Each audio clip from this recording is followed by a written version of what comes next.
Okay, greetings today everybody. Thank you for joining the Caryā Nritya elementary exercises class. So what we'll be doing is we'll be going over and breaking down all of the different sections that are taught in the exercise video by Professor Raju Sakya. So he's also my teacher of Caryā dance, and though I'm nowhere near his ability, it might be helpful just to have the translation and also the moves broken down a little bit. So I'm here today with Professor Garrett here, Francis Garrett, and we'll just be going through the gestures together. And this is really just the warm-up for Caryā dance. So eventually these are moves that are put together and to tell the stories of the Buddhas and Bodhisattvas of Newar Buddhism. And this is kind of like the first step towards being able to start some of the dance yourselves. So because the course is focused on embodied Buddhism and also concerned with the environment, we chose the different warm-up exercises that would be related to the different elements, the 5 elements, and also animals and different aspects of the natural environment. So before we start today, I just wanted to remind everyone at home to please just make sure you have safe surroundings. I can't see you there, so I just want to make sure that you're not pushing yourself too hard, and also being careful, just doing whatever is within your own capacity. All of these moves can also be done in a seated position, seated on the ground, seated in a chair, and you can just choose to do the hand and the arm movements of the upper body. And then if you feel comfortable enough, if you want a more strenuous workout, you can also add the padas, or the foot postures.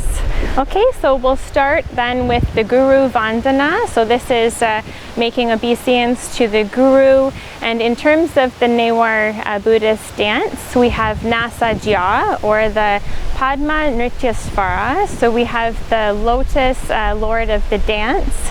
A lot of us will know the Lord of the Dance as Sadashiva, but in Newar Buddhism we have the Lotus, Lord of the Dance. So this is the deity that is propitiated before we start all of our dance classes. So I will just repeat some of the words, and you can maybe print out the prayer for yourself and then just repeat after me. I'll just go through verse by verse. So thank you for being here with me today, Dr. Garrett. Okay, so we'll start bringing our feet together and bringing our hands to Namaste at our hearts. We can close our eyes, reach up tall through our spines, and take 3 deep breaths, which will then be followed by 3 chanting of Om. 1,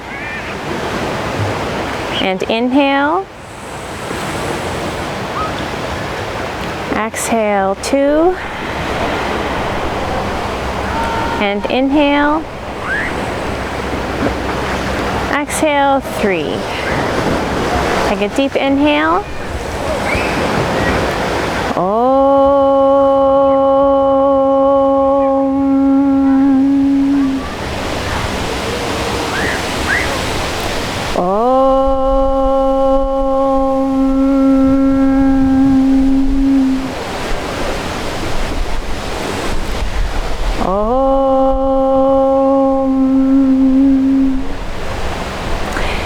You can just repeat the verse after me to the best of your ability. Padma Nrityasvaraya Namaha. Ananda Shakti Parivartita Mantra Garbham. Tadvanurupam Nikhilartha Vidana Hetum.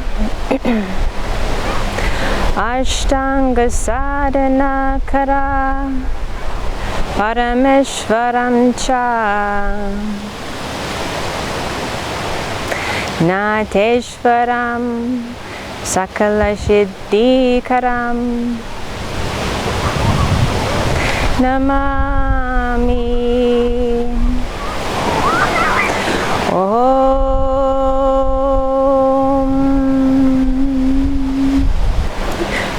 Body, speech, and mind. Okay, so let's start. We'll start with the hand warm-up.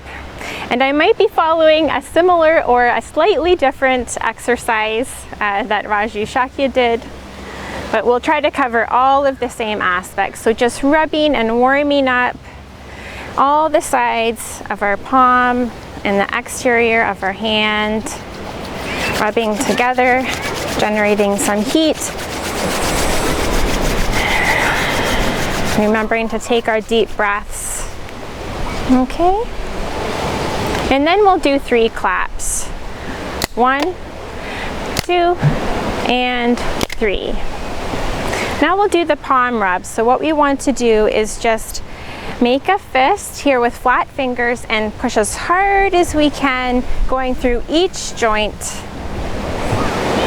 just for 8 times. And 3, 4, 5, 6, 7, 8.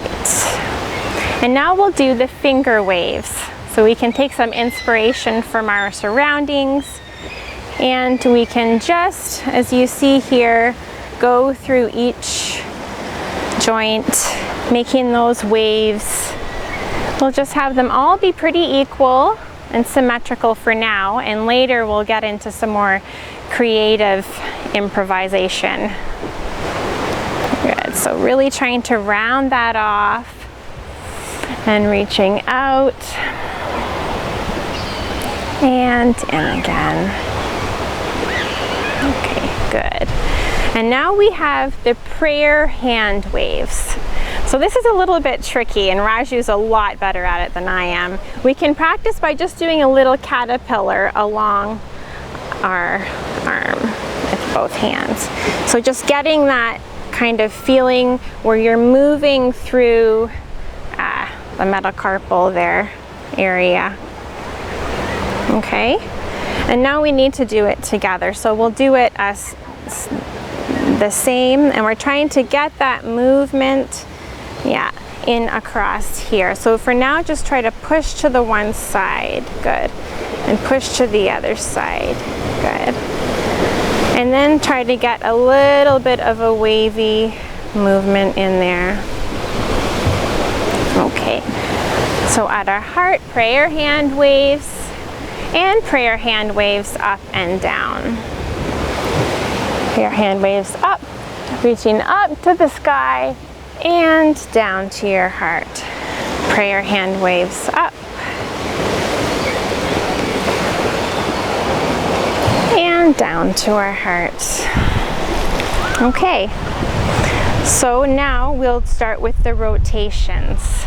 So this is a little bit of a coordination experiment. We'll start with the large plate rotations. So pretend that you're just polishing a big silver platter from the bottom. So we're opening up by our chin and then around and reaching out. We always want to extend through our fingers. 3, 4, 5, and 6, 7, and 8. Okay, so now we have the alternating plate rotations. So start with one hand and one arm, and you come under your chin and go around. So think hip, think cutting across the hip this way, and then around and back across your chin. So we're doing a figure 8 of sorts. Okay, so then we can start getting both going at the same time. Good. We'll do 5 of these. And 5. And now we'll do the alternating plate rotations. So we'll start with this hand and come up, and then try to do this. And this is really something to get your mind across. So think in your mind, like basically chin, chin, hip, hip. So just at least if you keep the one point of contact in your mind, that usually works, and your other movements come along naturally. So this is something to do. It's good for your brain, coordination, and it's just fun. And it's fun to teach your friends this. Okay, so work on that. Okay, we'll do a few more large plate rotations. I think Raju finished off with that. And bringing our hands together into our heart. Now we're going to go through the names of our fingers and their meanings according to the elements that they're associated with. Okay, so we'll start off with the Hindi or Sanskrit names of the fingers. So we have Angusta, so we can hold our elbows high and still use this as an opportunity to do our exercise. Draw the shoulder blades together.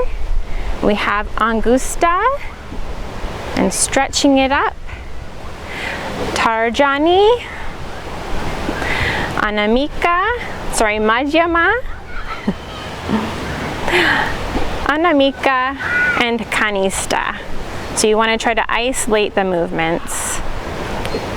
So our thumb, forefinger, middle ring, and baby finger. So again, that is Angusta, and Tarjani, Madhyama, and Anamika, and Kanishta. Good. Now for the elements, we have our thumb being Agni, which is fire, the fire element. So we have, we'll say the Sanskrit names first. Agni, Vayu, Akash, Prithvi, and Jal.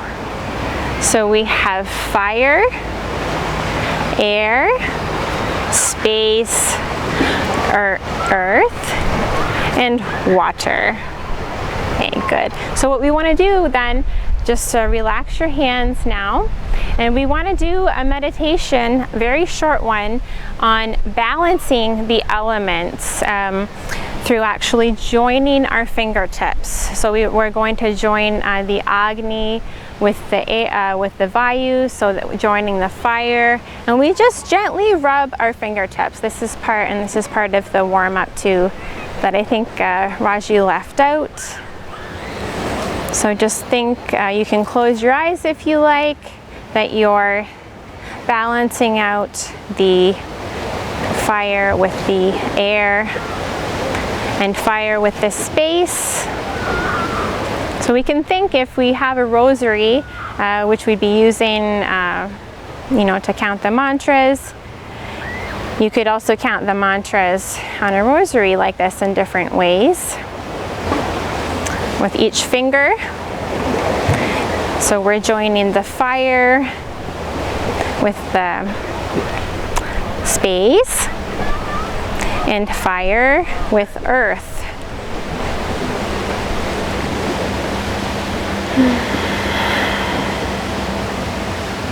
And fire with water.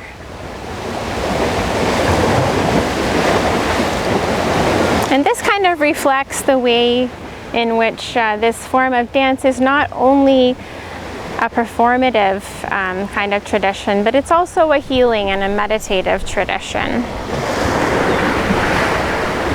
Okay, so now we have the basic mudras. So these are just a few of the mudras that we'll be using.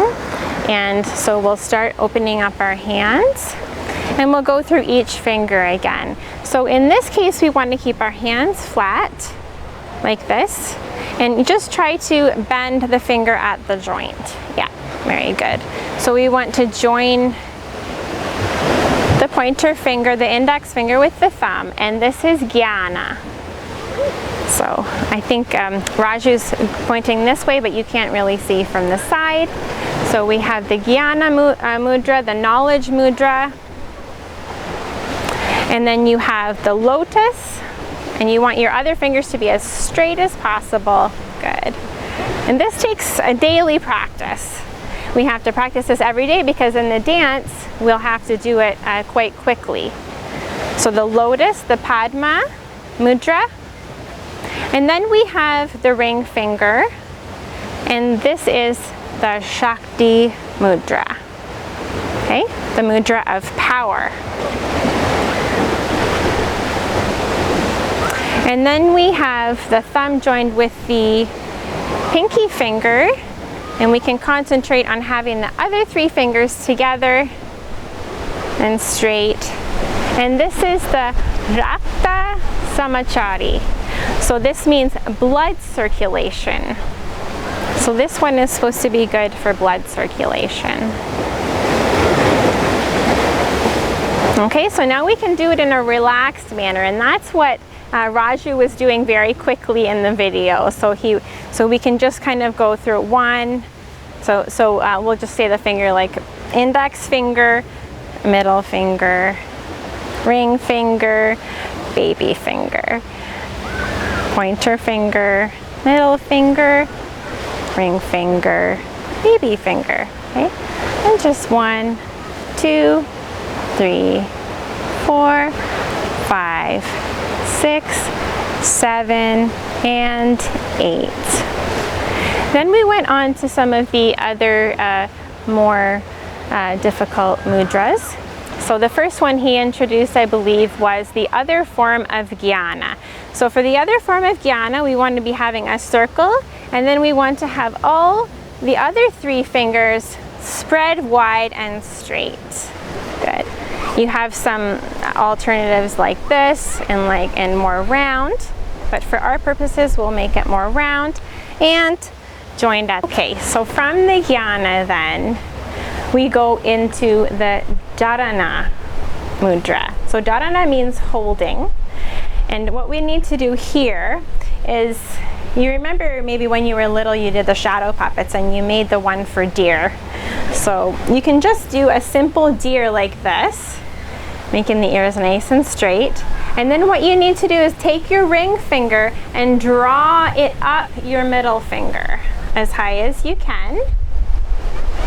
And this is the dharana mudra, and in some traditions it's also used as the Shri symbol. Okay, so this is the dharana. So we had the jnana, and then we'll see here, and then the dharana, and I believe Raju had his hands pointing down, but just so that you can see and know what to do. And then we had the bindu. Okay, so the bindu is a combination of 2 different mudras. We'll be holding the cup of nectar at our heart. And you can bring down your pointer finger a little bit. Good. And then you want to have the Shakti mudra, you remember from before, right above it. Because what we're doing here is bindu means drop, and we're taking a drop of the nectar from the cup. So you don't need to do this, but it's as if you had something in the cup and you picked it up, and we're holding that drop of nectar, and that's the bindu mudra. Okay, and then he went from there and he taught the Trishula mudra. The Trishula mudra is the trident mudra. So we have 2 tridents on 2 of our hands, the 3 fingers just separated, and he's going Trishula. So you can just go straight up or have a little bit of a curve. Okay, so then he did it pretty quick all together, and he had the jnana, dharana, bindu, and Trishula. Good. Okay, so then he went into the Padma Mudra Kosha, all of the Padma Lotus variations. So we'll start with the full lotus variations, and we start with 2 full lotuses, 1 in each hand. And I love the lotus, all of the lotus mudras, because you get to really imagine the fragrance of the lotus. You can be offering it. It's used for so much, and it's also used for the symbol of awakening in any of the dances. So sometimes it's used to symbolize just, you know, the offering of an actual lotus, and sometimes it's used as a symbol for awakening if it's above the head in particular. So we'll start with the 2 lotuses that Raju did. So you just bring the tips of your fingers together. And what you maybe couldn't see in the video was that when the lotus buds, these are 2 lotus buds, when they're closed, we're supposed to close our eyes. And when they open, then we open our eyes wide. So here's the 2 full lotuses. I think he was calling this one just the Padma Kosha mudra.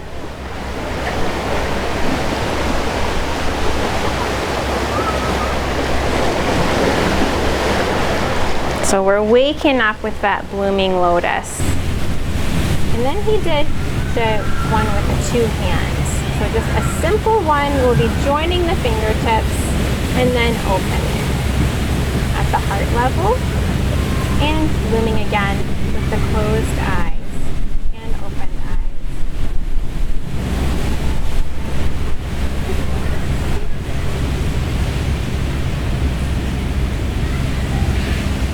And then we can add on to that and just do a little bit of a twirling lotus. So I believe he just went like this.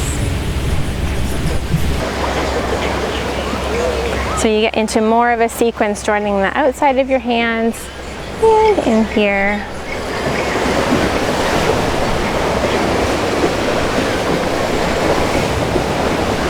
And 2.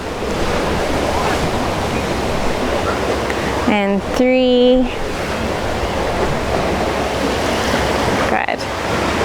And then we had, I believe, okay, then we added the other bit of the blooming lotus to it, which he had this, and then crossing our hands in front.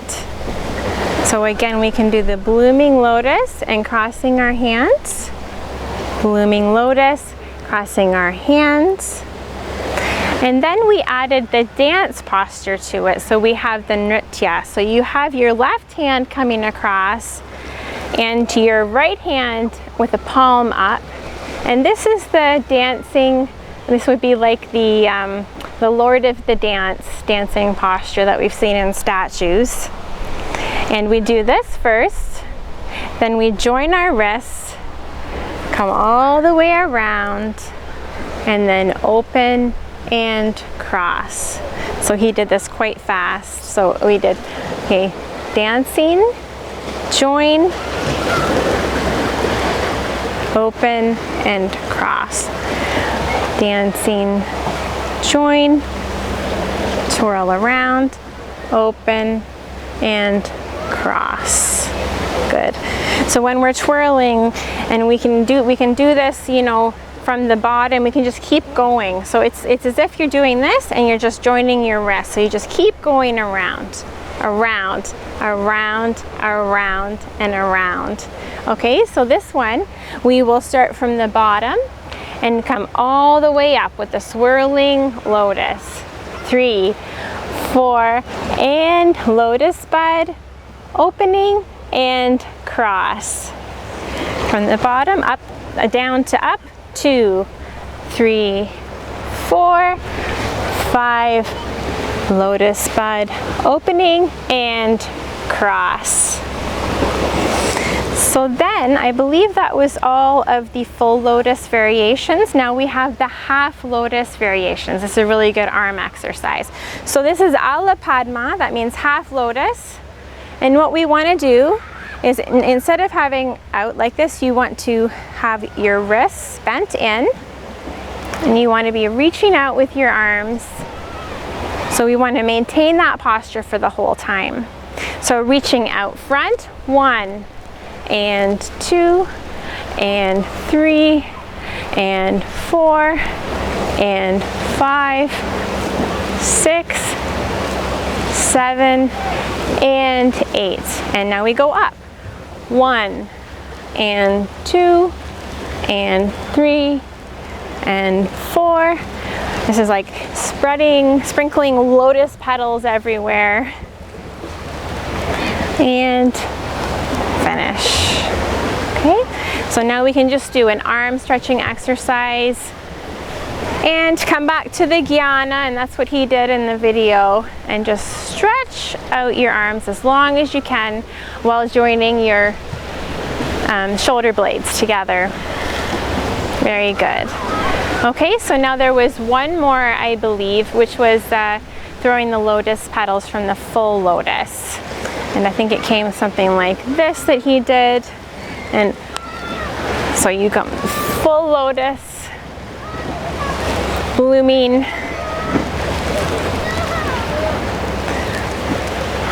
You can just visualize those petals, those blessings going out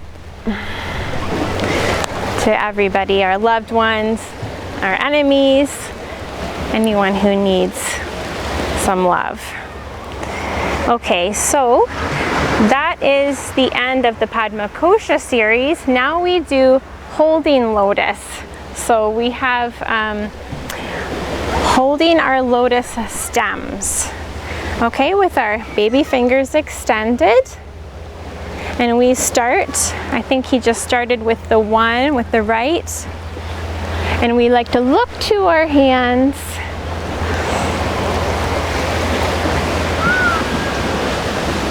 Okay, and then what did he do?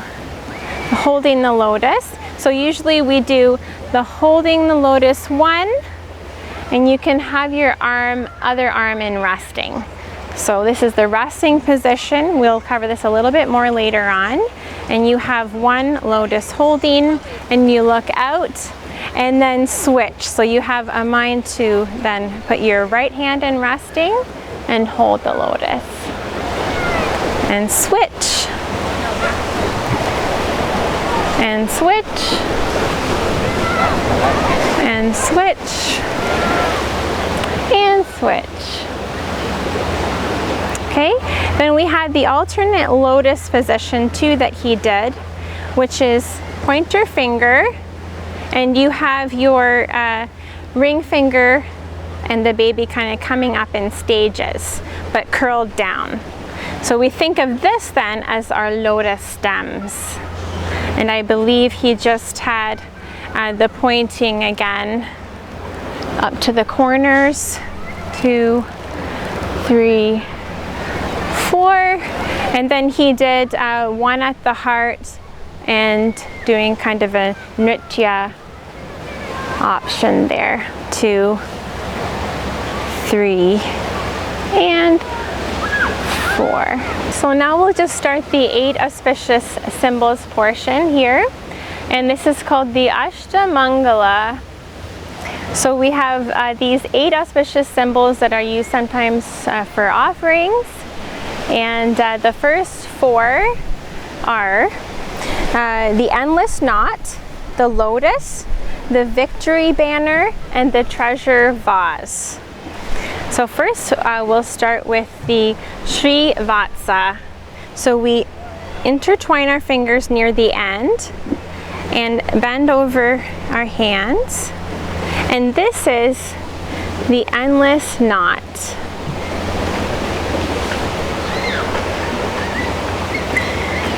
And then we have the lotus, as we just learned. And then we have Dvaja. This is the victory banner. So we can just have our 2 fingers together here, and sort of like a banner flying proudly in the wind. This is Dvaja. And then we have our vase. So we have the bottom of the vase here, and then we simply draw the shape with our 2 fingers. So we have the top, the neck, and the body of the vase. Okay. I think we did this. So we kind of have the vase here that we're holding, and then we draw the shape.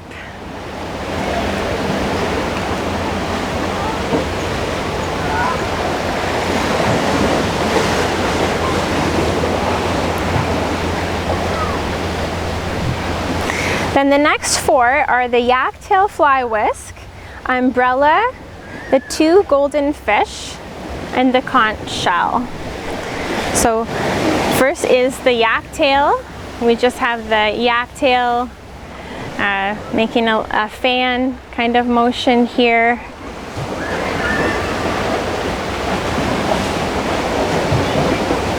And then the umbrella. So then for the umbrella, we have something like the one of the lotus stems with the top on it. And we just make a little circle. This is our chhatra, our umbrella. Then we have my favorite. It's a fish, but it's actually 2 fish making 1 fish. So we have one hand on top of the other. And we have our 2 little fins here that move up and down.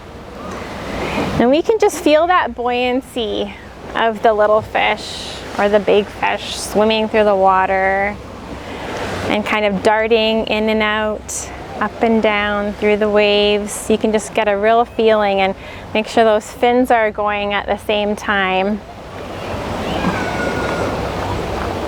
And then we have the conch shell. Now this is really, really a genius mudra. So you start with your left thumb, and then you place your right hand grasping your thumb, and then you extend your hand and turn it upwards across. So let's do this again. So you start with the thumb, and then you grab your thumb, you open your hand and you rotate it inwards. There we go. And then you make the point of the conch by joining the thumb. Okay, let's do that one more time. So 1, 2, and 3. And we see how it really does look like a conch. And of course, we love to blow on the conch. So we go, ooh. We wouldn't make the sound, but I just can't help myself. Ooh. And then we listen to the conch. And blow. And listen. And there you have it. Those are the Ashta Mangala mudras. So now we'll focus on the footwork. Footwork is called the Pada and Bhangasana. So first we'll go to the basic stance. It's kind of like our mountain pose in yoga. And it's the Sama Bhangasana. From there we go to the hip resting, hands resting on hips. So we turn our hands out, spread the fingers, and join them. So this is always, instead of having the hand on the hip, whereas you would in some forms of dance, this is actually the resting pose. So this is the Sama Padasana. Then the Vajra Padasana is just simply opening your feet to like a first position, drawing your knees together. And then you have the Mandala. So Mandala Padasana. And then you get to work on some of the hip kind of extending exercises where you move to the side. So we're trying to move across, straight, not bouncing up and down. And we just feel the stretching through the outer hip flexors. And we add the head. So we join whichever hip is pointing out, we put our ear towards that hip. So 1 and 2, 3 and 4, 5 and 6, 7 and 8. And that gets added to some of the later footwork as well. That's the Tribhanga. So then we need to basically put these together and do the interdependent origination movement, the Pratitya Samutpada sequence. Okay, so we will start with let's start with our feet. Okay, so there's 4 basic movements, and these are the steps that basically you're doing the whole time while we're doing all of the hand mudras. So it's basically you just have a 1, 2, 3, 4 count. Okay, so all you have is you go to the Vajra Padasana, Mandala Padasana, and then you extend your right foot. So this is Suchi, and then left, Vajra Suchi, and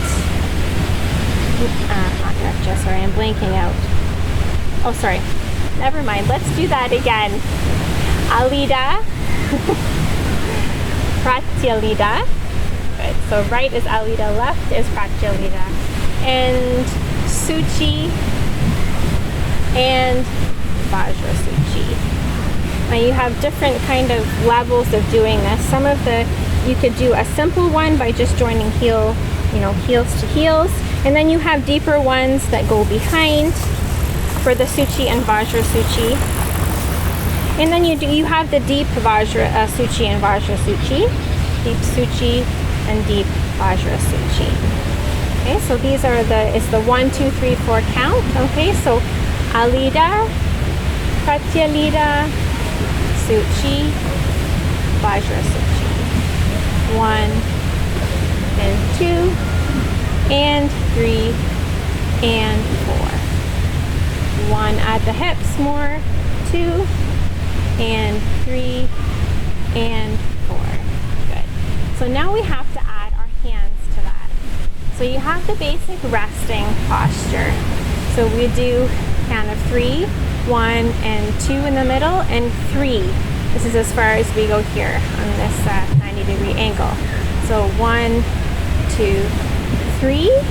Now we add the Alapadma to this. So extend the right arm into Alapadma, and you go 1, 2, and 3. Okay, one more time. 1, 2, 3. Then try to switch. Alapadma. 1, 2, and 3. Okay. 1, 2, and 3. And here is where you have first the impermanence gesture. So you have some of the rotating happening with the fingers. So first we'll just quickly practice some of this rotating. So we want to individuate the fingers. 1, 2, 3, 4, 1, 2, 3.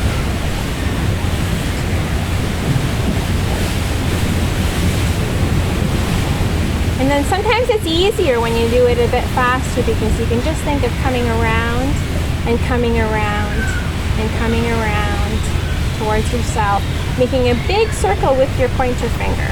So that's how you get the wideness of it. Okay? And then you can slowly start to alternate it. So you can come in and in. 1, 2, 3, 4, 5, 6, 7, 8. These are all the very many hand warm-ups. And then you can start, okay, let's start going out first. Okay, that's right. Out and out, out and out, out, and come in. 2 and 3, 4. Just think of it coming up and over. Yeah, up and over. 2 and 3, 4, 5, 6, 7, 8. Out. 2, 3 and 4, 5, 6, 7, 8. And if you're sitting around, with a bus stop or what have you, you can practice the alternating. So 1 and 2, 1 and 2, 1 and 2. And these are the kind of gestures. This is the Namami gestures, right, that are used in this basic movement here, the Pratitya Samutpada. Okay? So, in adding the hands, we want to be able to come in with the jnana on the one hand and out. Okay? So we'll alternate. So let's just practice coming in with the jnana, and eventually you can add a slight movement there. and out. Okay? And you can add some of these as well. We don't need to add so much. For this basic movement, we just need to alternate our arms. So coming in with the left, and we do opposite arms to legs that we'll see in a minute. For now, let's just practice alternating our dhyana and with the flower offering.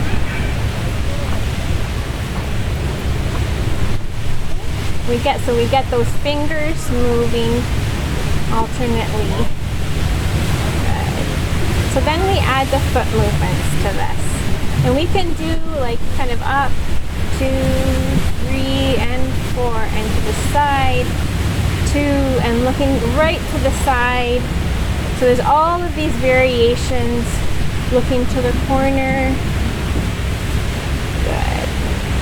And the first one is actually ear to the shoulder.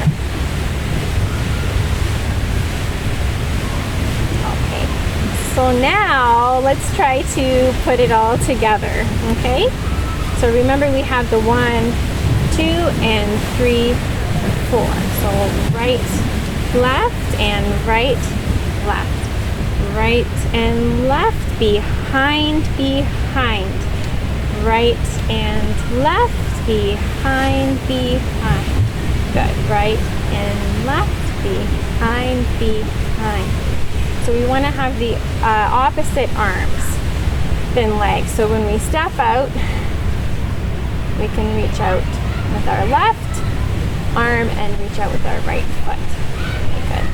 So the first one is actually the ear to the shoulder, the first form of the Padasana. So we'll go 1 and 2, 3 and 1 and 2, 3 and 1 and 2. Good. So all opposite arm and leg. So if it helps you, sometimes it really helps if you can watch the back of the instructor. So for this, I'm going to turn around. So we have the opposite arm. 1 and 2, 3 and 4. 1 and 2, 3 and 4. 1 and 2.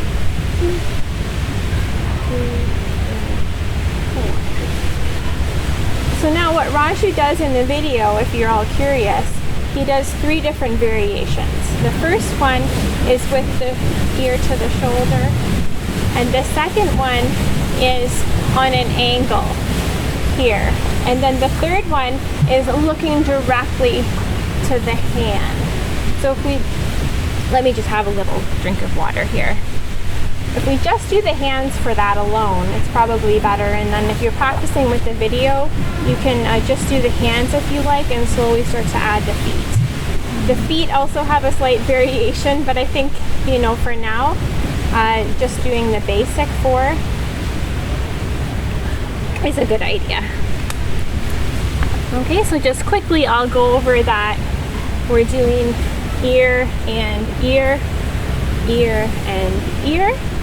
And then we're doing, and looking to the corner, to the corner, to the corner, to the corner. And then we're looking, and this is what is most common in the dance, looking directly to your hand. So then we look directly to the hand. 1 and 2, 3 and 4. Okay, so that's the interdependent origination series, along with some extra hand warm-ups that will really help us to get that alternate hand movement. Okay. So I think what he taught next was actually that the resting arms. What he added to it after we did the Namami Mudra, so we were practicing that earlier.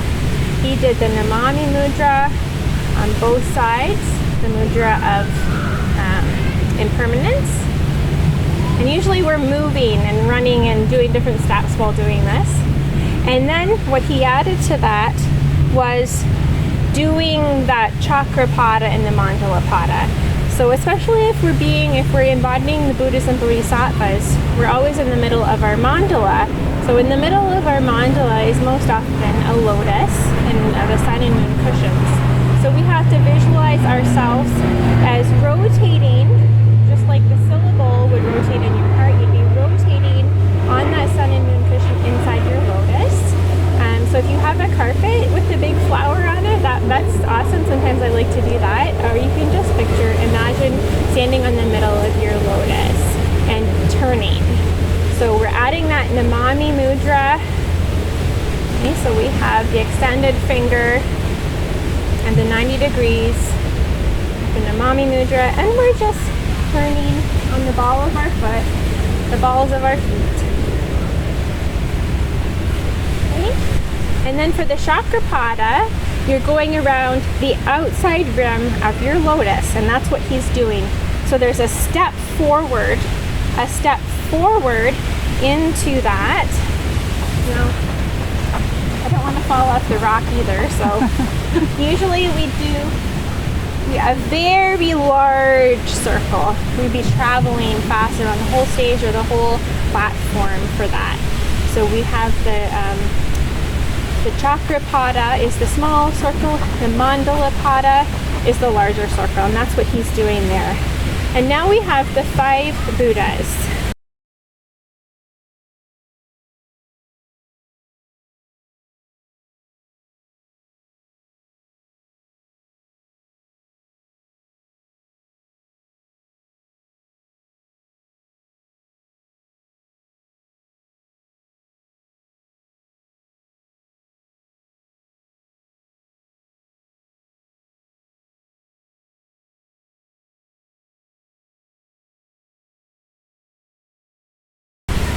So we have the 5 Buddhas, and the 5 Buddhas in Nepal are in place in various locations, various stupas, and sometimes shown around the exterior of the stupas. They're associated with their own directions, their own colors, their own Buddha Pure Lands. So if anybody knows like the Wutai Shan, the Panchashirsha Parvata, we have that kind of visualization coming into play here with the 5 peaks of the mountain tops, and we have a Buddha in each direction, and in each direction there is a Buddha in their Pure Land.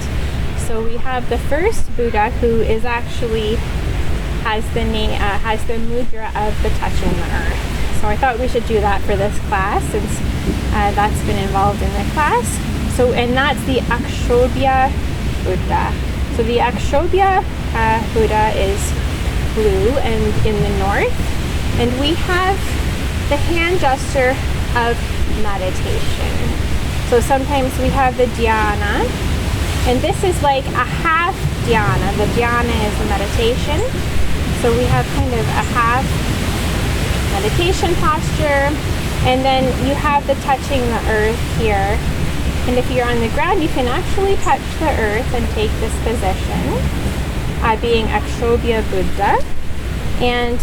But normally we would do it standing, and so we have the leg position coming up into like a sitting meditation.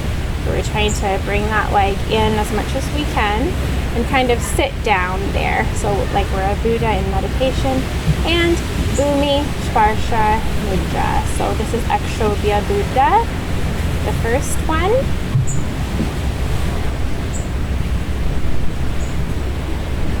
Okay.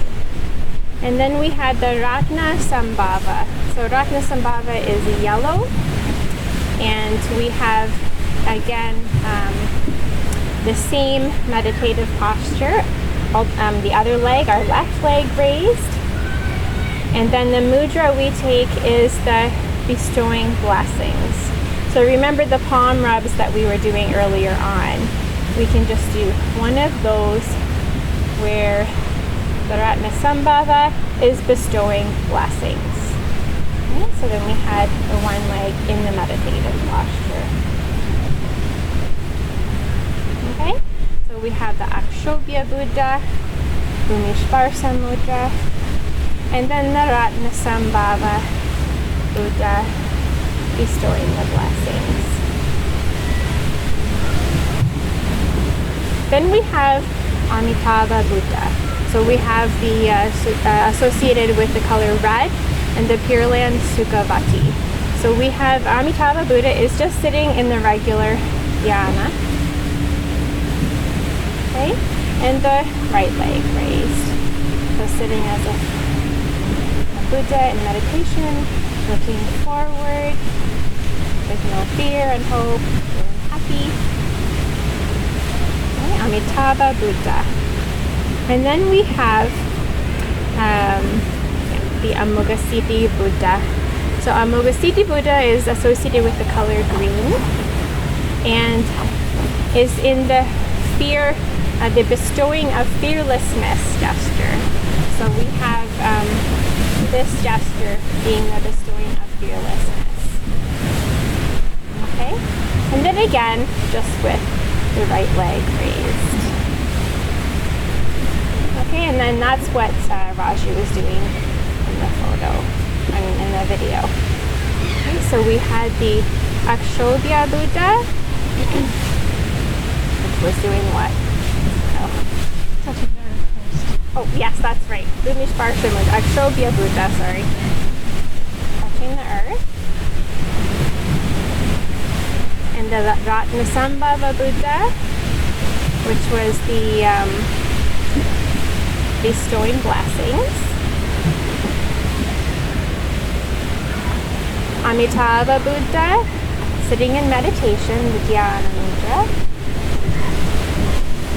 The Amoghasiddhi Buddha is bestowing fearlessness. Then we have Vairochana. So most often the Vairochana is not depicted on the outside of the stupa because he is actually in the central portion of the stupa. So we have the three variations he did. One was the Dharma Chakra. So we have our mudra here for dhyana, except we just kind of put it together. And I believe this one is with the right hand on top. So we have the Vairochana, which is associated with the color white, and again, the seated posture. This is the Dharma Chakra mudra, so the mudra of the Dharma wheel, the turning of the Dharma wheel. And then, interestingly, it's associated with the Vitarka mudra, the mudra of discourse. So this is coming out from the throat, giving the teaching. So we have the Dharma Chakra here, Amitabha Buddha. Ooh, please come forward. And then the second Vairochana is taking the Dharana position. This one again with the ring finger raised. And then simply putting your right pointer finger inside. And then bringing that one down. Okay, so this is the second Vairochana. Vairochana 2. And then the other hand comes forward and just with your pointer finger and then clasping that is the third Vairochana mudra. Vairochana 3. Okay.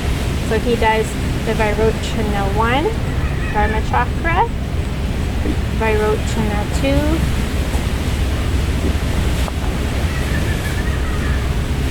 and right hand Vairochana 3. Okay, and that's the Pancha Buddha Mudras. Okay, so now we'll do some of my favorite ones, which are the Goddess and the Tree Spirit Mudras.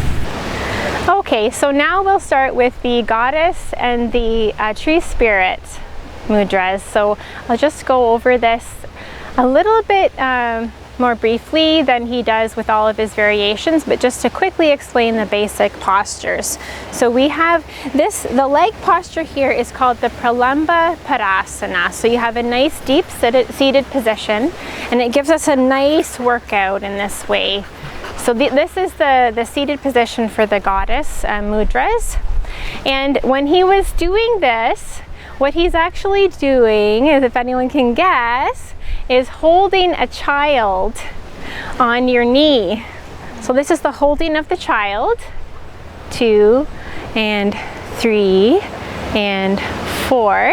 And then I think what he did was also the fish. So in the dharana, you can hold the fish. So you can hold one arm holding the child and the other holding the fish. Pralamba Padasana. And this is really a good workout. So you can take the flat hands like he did, and then do some of the blocking or threatening gestures with our hands from side to side, really reaching into that, deeply into that bend. And then we can do that with some other gestures. So again, we take our dharana, or even jnana if it's easier for you. And we do the same thing from side to side. 3 and 4, 5 and 6. Okay, good. So now we come into the tree spirit variations.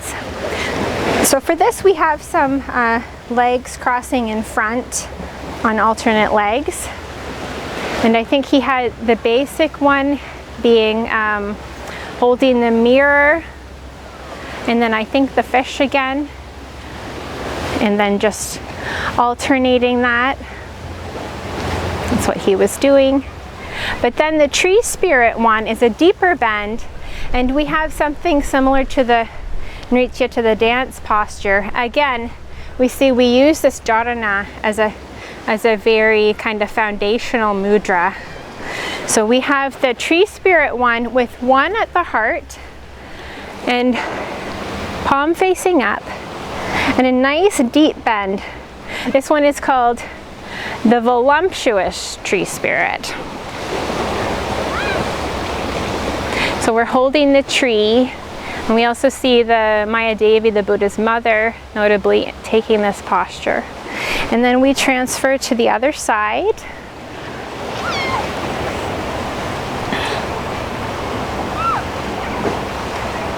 And again, looking onto our trees.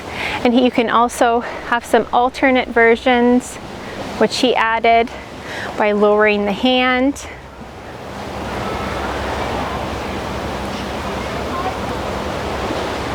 Okay, sorry, I actually didn't switch that time. And having the hand lowered. Very good. Okay, so that was the tree spirit posture.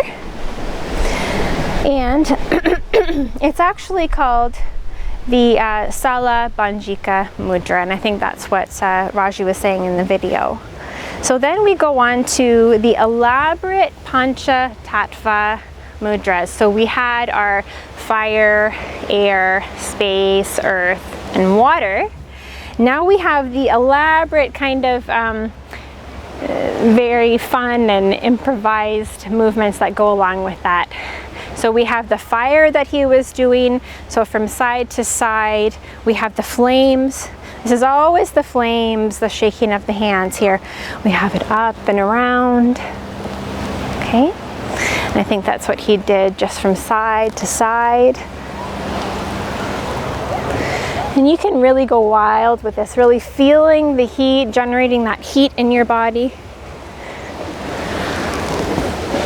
And then you can kind of jump and do the Pralamba Padasana, and then do some, to add some extra. This is usually for the wrathful, for the more wrathful Buddhas and deities. And then again, go back. And you can go to the corner, kind of pulling the fire towards you and reaching out, pulling it back to each side.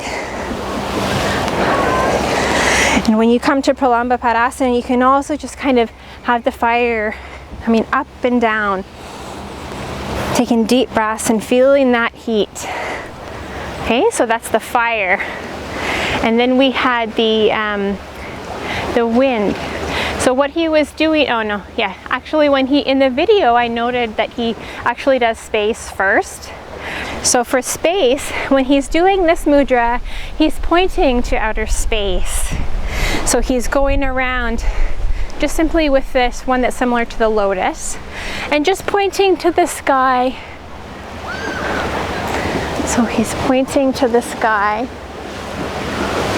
And then he's going around in a circle, pointing to the space element, the consciousness element. And the next one he does is the air. So we remember the Dvaja from the banner flying in the air. And we can just practice our steps, the 4 steps, and have that kind of banner again flowing in the air. And he does some really more elaborate steps if you want to get a really good energetic exercise. But that's the main idea, to have that visualization of the air. And the earth is my favorite. So for the earth, we get to do the Ratna Mandala. So in Buddhism, we use this for the offering the mandala, but we also use the mudra in dance. So what we need to do is cross our pinky fingers, bring our ring finger together, cross the middle, and then you hold on to the middle finger with your index finger, and then you just grasp the pinky again. So when we're dancing, so again, here, 1, you can grasp the pinky first if you want, middle, and then you just hook around like that. And for the dance, we have the offering of the mandala. And that's interesting, that's part of the earth mudra because it is a jewel mandala, it's a Ratna Mandala. So the jewels and the gems that are stored in the earth. Then the other mandala offering that we have under earth is simply taking the Dharana gesture again, flipping it upside down, and just joining the fingers.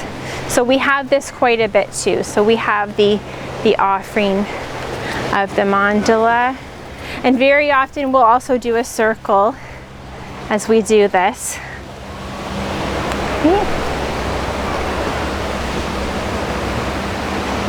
Good. So the third variation of the earth-related mudras is the Giri or the Parvata mudra. So that's the mudra of the mountain. So here we have to extend our fingers and just join them in a point above our head. And that's what he's doing when he does the Parvata mudra or the Giri mudra. So we join it up. And then because as Buddhists we do our retreat in nature in the mountain, we have the yogi sitting in meditation on the mountain and then looking up to the mountain top. Good. And I believe that was the last.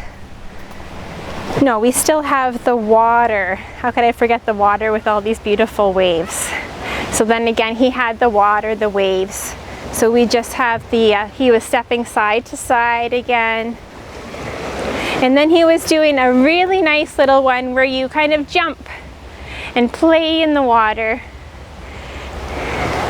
And jump, playing in the water. Now we can do the smaller waves and the bigger waves. And you could really get into jumping there if you want. So that's what's going on with that. Okay, very good. So those are the elaborate Panchatattva. Now what we'll do is a quick explanation of all of the prani mudras that Raju did. Those are the animal mudras. And this practice is really great for developing empathy, kind of exchanging yourself with others, because you can really feel like that animal while we're doing these movements. The movements and the gestures are really ingenious. So first he had the Gaja mudra. So this is the elephant. So we just picture our bodies really heavy, solid, and kind of majestic, like the elephants. I always think of the poor elephants that are chained up though. And we feel that we are that elephant. So we have our arm in front, and we have basically the main symbol for the elephant is the trunk.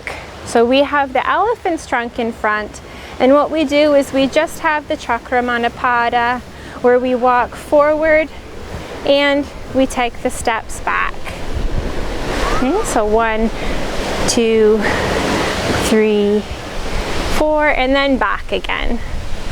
Now the second one he did was a joining of the Dharana mudras at the fingertips. And we have the symbol, you're drawing the trunk. And of course, elephants in our Buddhism are just not always normal elephants. So we use this symbol to have, to represent Ganesh as well. So we have just the Alida Pratyalida, and we could just visualize the long trunk. So we just have a kind of S figure coming down from our face like that, yeah. So we have the trunk coming off of our face, yeah. 1 and 2, and 1 and 2. And the next one he did was the symbolizing the tusks of the elephant. So in case anyone was guessing there, and we have the same idea coming down with the Gaja Mudra, the elephant mudra.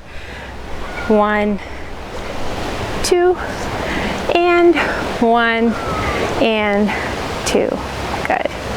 Then the third one I believe we had was just a simple drawing of the trunk as well, coming down. Okay, that was the third option. And that was the elephant. Now we have the Turanga mudras.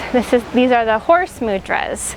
So the first one we have, it really symbolizes kind of the pair of rider and horse together. So we have kind of like the horse's head, and we also have symbolizing kind of the rider's hands as well. And what we do is we just take the jumps. So like a galloping horse. 1, 2, and you really can get a feel for that rhythm of the galloping. Good. The second one is arm across your front, and you have the horse's head in just a simple gesture like this. And you have that come up with the flexed foot, symbolizing the rider's foot. And across. And across. And that's the horse mudras. Now we have one of my other favorites as well, the peacock mudras. So I'll just go through that briefly. I'll have a little sip of water.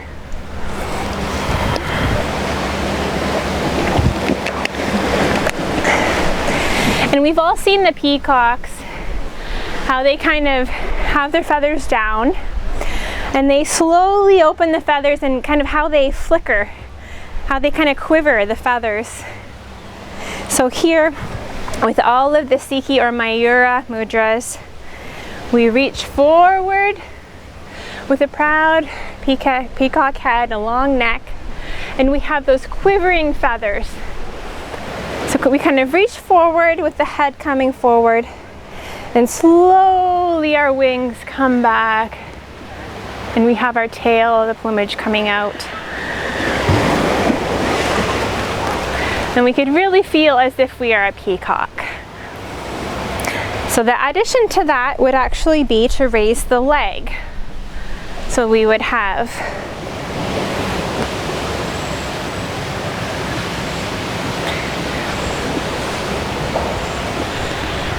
whoop.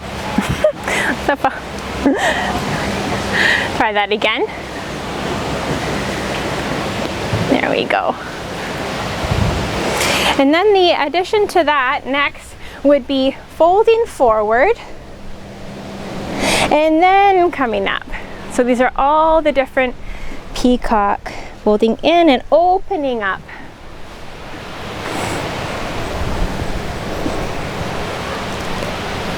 Okay, and he's also did from side to side. So again, raising the leg just as you feel comfortable.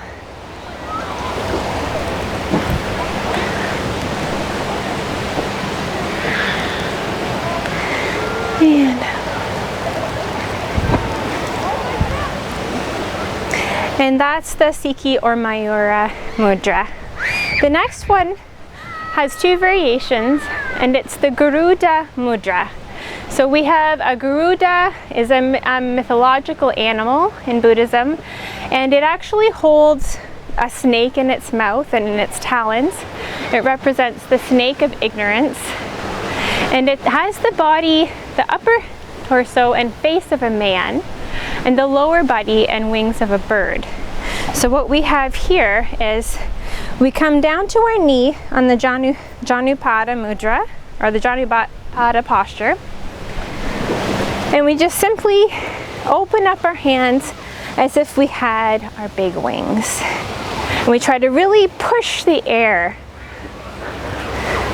So strong down, coming up.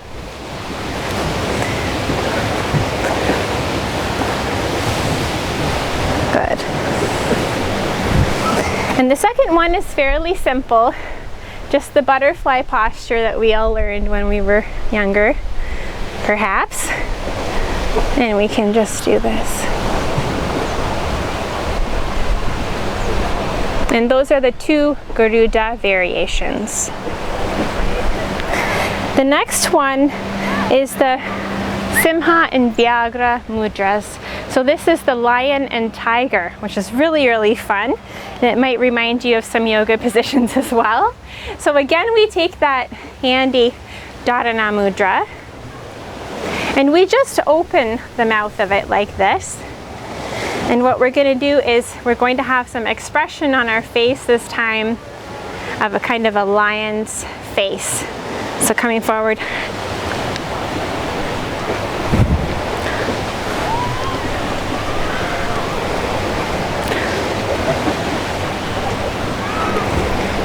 Good.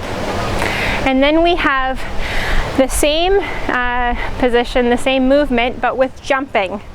So if I wasn't standing on this rock, I would make a bigger circle. But very often in Caryā dance, we're standing in the middle of a tripod, a triangle with the point at the back. So we would go to all three corners, or the two front corners, and then move back. Okay, so this is the Vyagra.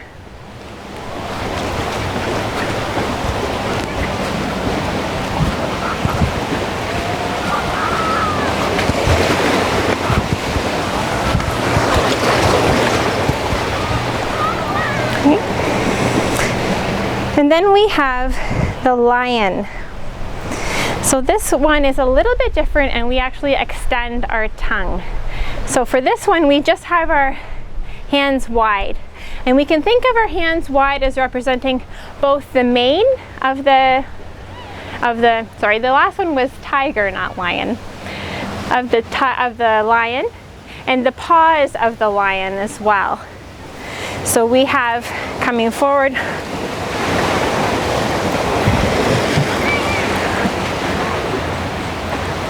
and in Pralamba Padasana,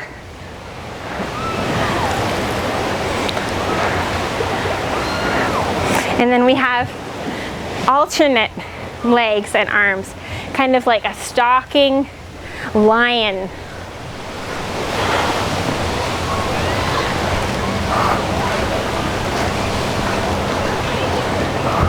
Good. And then we also have the kind of bottom of the big bushy collar of that male lion, and then the top, and we do our jumping.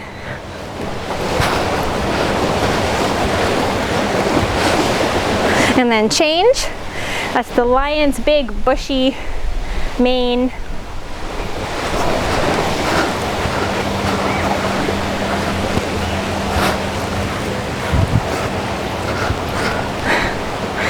And that's the lion. Now we have the Naga. So the Nagas are the mystical serpent creatures.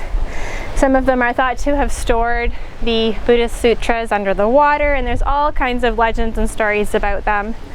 So they look like large snakes. And what we have here is also, sometimes deities have snakes around them, especially the wrathful ones. So it could represent either the Nagas or the snake ornamentations of the deities. So we start with the 1. So we want to kind of get our hips going in a bit of a figure 8 motion. So we get that feeling of the body of the slithering snake. And we think of how the cobras and how the rattlesnakes kind of stand up and rise up. So we can just put our hand here. And this is the head of the snake. So you can see it's kind of curved at the top. So we have the head of the snake rising up. And this is a pair of snakes. So we have then the other one rising up, standing up. And then they're kind of playing with each other, crossing over our heads, standing up, looking. They're looking in all directions. And then they slowly come down again. And if it's a big cobra, like the one that came up over the Shakyamuni Buddha's head when he was in his penance grove, it would be like this. We join our thumbs and we come around. So we have the big serpent's head coming around and circling up, coming over, and then striking out.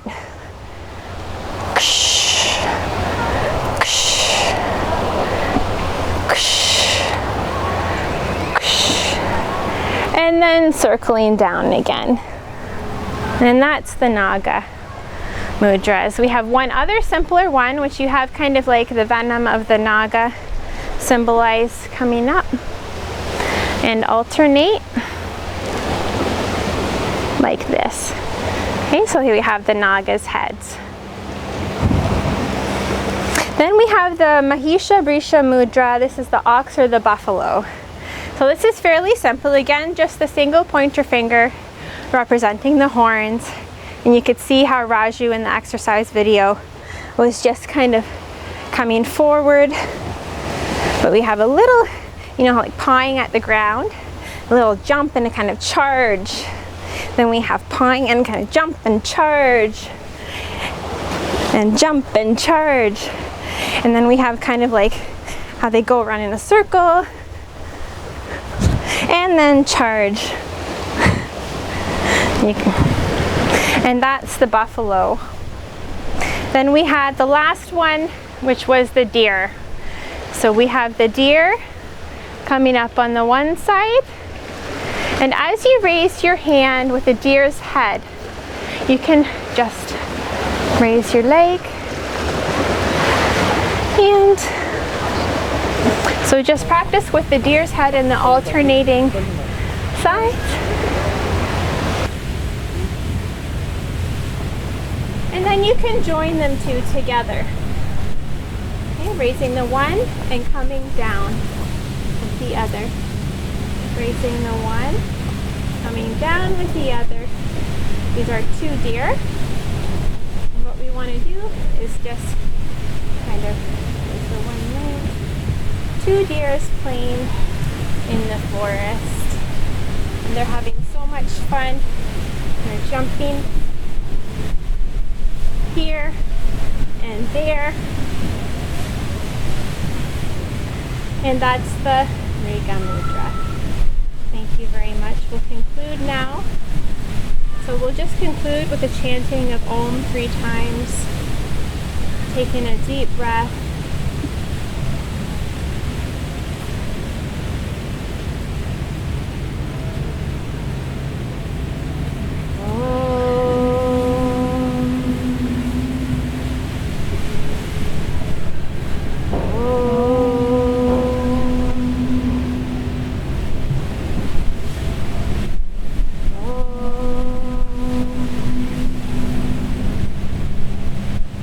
Thank you.